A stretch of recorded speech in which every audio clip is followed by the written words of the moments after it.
InsideCrime.org. When Latin America's oldest insurgency, the FARC, officially becomes a political party, their cousins in the ELN will assume the status of Colombia's most powerful guerrilla army. But while the ELN are also talking of a peaceful exit, signs on the ground point to a rebel army and criminal organization in expansion. July 25 was a snapshot of what has been a rocky road for the Colombian government's ongoing peace talks with the National Liberation Army Ejército Nacional de Liberación, ELN guerrillas.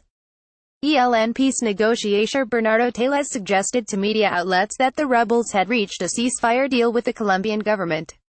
The idea is that this temporary ceasefire begin with a duration of around 3 months.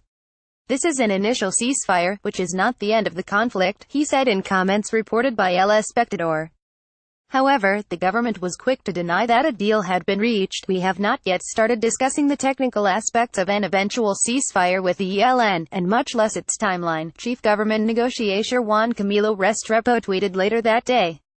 Con el ELN no se ha comenzado a hablar aún de aspectos técnicos de un eventual cese al fuego, y mucho menos de plazos del mismo. Juan Camilo Restrepo at Restrepo y Camilo, July 25, 2017, and another reminder: if the ELN don't stop their hostilities against civilians in a clear and verifiable way, there will be no ceasefire, he added. Negotiations with the ELN are now in their 6th month, and the main goal is to secure a bilateral ceasefire before Pope Francis visits the South American country this September. But while the ELN have been relentless in demanding that the state agree to end hostilities, the guerrillas' attacks on the civilian population and security forces have not stopped. Several soldiers have been ambushed and killed in recent weeks. The ELN's refusal to stop kidnapping has also threatened to stop the talks on more than one occasion. At the same time, the government has continued security operations against the group as the negotiations have limped forward. Inside Crime analysis: if the talks are successful, the ELN would follow in the footsteps of the Revolutionary Armed Forces of Colombia, Fuerzas Armadas Revolucionarias de Colombia, FARC, the rebels' larger leftist counterparts who recently laid down their weapons after half a century of fighting. But the FARC process has been riddled with pitfalls, and the Colombian government likely does not want to add a botched peace attempt with the ELN to its shaky record. Still, the ELN negotiations have so far borne little fruit, with both sides working to keep the facade of progress from crumbling. Several realities speak to the schizophrenia of the ELN talks. Money is perhaps the most important factor.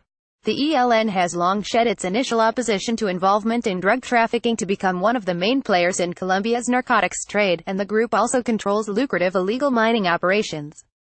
Rather than renounce these revenue streams as negotiations advance, ELN fronts have been consolidating and even expanding their power in key areas.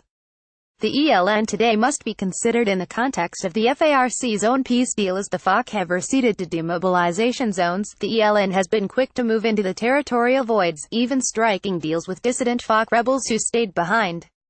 But the ELN is not alone in doing so, and this has led to violent clashes and civilian casualties in rural communities. Mass displacements continue to be the norm, while there are indications the ELN may be targeting social leaders standing in the way of their operations.